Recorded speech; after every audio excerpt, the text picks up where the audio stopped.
अस्सलामुअलैकुम नाज़रीन, अवां खे हिकु अहम न्यूज़ खां आगाह कंदासीं त यूसी ॾखण जे बरसात मुतासिर माण्हुनि खे सरकार तरफ़ां रिलीफ फराहम न करण ख़िलाफ़ समाजी अॻुवान इमरान ख़ान जूणे जो तरफ़ां शिकारपुर ऐं गड़ियासीन तहलके जे इंतिज़ामी अमलदारनि ख़िलाफ़ शिकारपुर जी अदालत में पिटीशन दाख़िल कराई वई आहे, जंहिंमें हुन बरसात मुतासिर ऐं मुस्तहिक़ माण्हुनि खे राशन, टेंट ऐं ॿियो रिलीफ न ॾियण ते DC Shikarpur Ibrar Jafar, assistant commissioner Garhi Yasin Masroor Ahmed Bijarani, मुख्तियार कार गड़ियासीन सैयद शफ़क़त शाह, यूसी सेक्रेटरी ॾखण आरिफ जमाली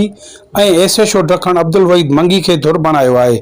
जॾहिं त अदालत सॻोरी धुरियुनि खे 19 सेप्टेम्बर ते अदालत में पेश थियण जो हुकुम ॾेई छॾियो आहे। पिटीशनर दरख़्वास्त में ॼाणायो आहे त इंतिज़ामी अमलदारनि हिन वक़्त ताईं यूसी ॾखण जे बरसात मुतासिरनि जी का बि मालिकी नाहे कई, जंहिं सबबु हू बेयारो मददगार बणियल आहिनि।